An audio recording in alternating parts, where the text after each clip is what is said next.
Hello everyone, today I am at the Mercedes Museum in Stuttgart, Germany, and this is going to be a very big opportunity because you see, whenever I would review Mercedes cars, I would always say that Mercedes was born from limousine and trucks. Today is the day I tell you all exactly what I was talking about. So over here is a Mercedes limousine from the year 1907. And this is exactly what I was trying to talk about because this is not something, this is not a history which BMW had, neither did Audi or the Volkswagen Group for that matter. Now over here we have a masterpiece. This particular bus was from Buenos Aires. It's very interesting. I wonder what its story is. It's in nice mint condition. Looks great. So it's based on a Mercedes truck, which was quite popular of its era. They converted it into a bus. And this was like a very common practice back in the 60s and 70s where buses and trucks always shared the same chassis. Mercedes Viano, what are you doing here, bro? You don't deserve to be here. You're too new for this. Oh my gosh, this is so cute. What is the Mercedes Viano doing here? Now, the Mercedes Viano is a very interesting vehicle. Back in the days when I was a kid, this was actually a luxury wagon to be owning. But the biggest problem with these Mercedes Vitos and vans of those times, especially with this kind of design, this generation, they had a depreciation problem. They would depreciate very badly. I know a lot of people who had this generation Mercedes Viano and Vito. They always had problems with the rust, especially this area. There was always a rust problem. Now we are talking, everyone. This is a Mercedes bus that deserves to be here. Look at this. Wow. And then again, if we look at the nose of the bus, it looks exactly like what you've seen of Mercedes trucks. And it's even written Mercedes diesel. This particular Mercedes bus is quite interesting. They were quite common here in Belgium. So obviously in Germany, I'm sure it's no surprise they would be quite popular choice. In fact, to this day, Mercedes buses are quite a popular choice of public transport companies. Although lately the Brussels public transport in Belgium, they changed contracts, it seems. They now use Iveco buses. But this is like the ancestor to the Mercedes Citaro bus. Now, when I was a kid, this was quite popular as a school bus as well, but I'm not sure they used this particular generation. I think it was a newer version they used. Finally, what Mercedes was best known for, the limousines. And then over here, we are at the 80s, everyone. The 80s Mercedes. Now, what actually made Mercedes cars special was their consistency. Mercedes always stuck to bread and butter basics. They never really experimented when it came to mechanics. This is great. Yes, this particular Mercedes bus was quite common. I've seen this before. I actually saw it in the museum in Liège, the Museum Transport. Beast is here. This is exactly what I was talking about earlier. Now, this particular Mercedes truck was actually used as a post truck. But wow, it's very interesting how it is. These kind of wheels. It was used as a post wagon, but they could also be used as tank carriers. They were converted versions, like the one right there. Wow, wow, wow, wow, wow. Look at this. This is exactly what I'm talking about when I talk about Mercedes trucks. This is what I mean when Mercedes was born from trucks and limousines. An L6500, 6500.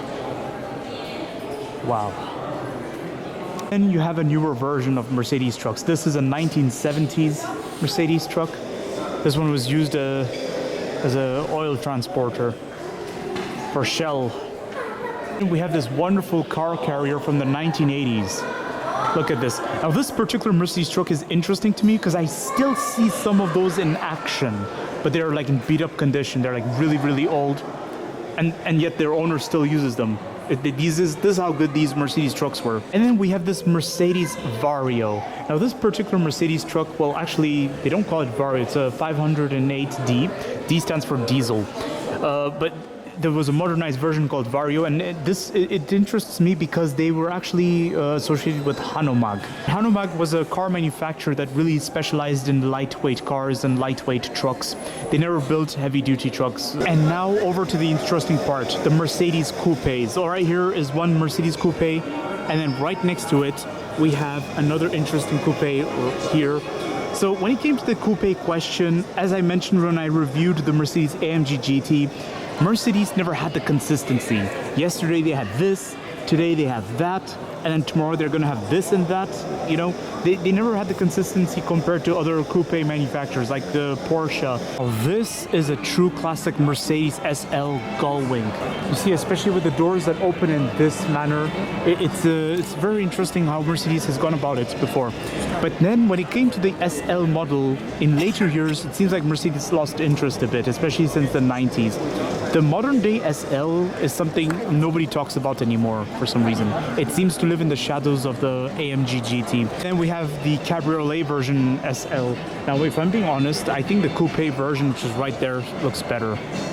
Over here we have the Mercedes Sprinter ambulance. Now, if I'm being honest, the Mercedes Sprinter is a very popular choice for ambulances, especially in modern days. In Belgium, they love using Mercedes Sprinters as ambulances. In fact, it's always a Sprinter. This over here is a Mercedes garbage truck, which is quite interesting because it's very rare I've seen a Mercedes garbage truck. Well, actually, in Brussels, in Belgium, they're quite common. But then, as soon as you leave Brussels, they're quite rare to spot. It's mostly DAF garbage trucks, or from what I've seen, Renault garbage trucks. Now, I have to confess, it's very rare you would see a police car being a Mercedes. It's very rare sighting for me. It's like these days, it's mostly BMW and Volvo. And then also to some extent, I've seen lots of Skodas in Belgium being used as a police vehicle, so it's a bit interesting. Interesting Mercedes van I see right here. It's now when it comes to the small sized vans, like the size of a Vito, initially Mercedes needed help from Hanomag, but then this is like a more of a 90s van I've seen. When I was a kid, I saw many of these. This particular Mercedes van is electric, believe it or not. Now this over here is a 1980s Mercedes Auto 2000. I think this is supposed to be some concept car. Now the first thing that comes to my mind is something like an S-Class, but with a shooting brake design to it, or fastback design. And this would be the cam tail. It's very interesting. Wow, the steering wheel is huge. Now, this makes me suspicious. Did it have power steering back then? Because whenever there's a big steering wheel, as a rule of thumb, that often means there's no power steering. Well, at least that's what I thought. And then over here, we get a glimpse of Mercedes racing history. Very, very long, their history with racing.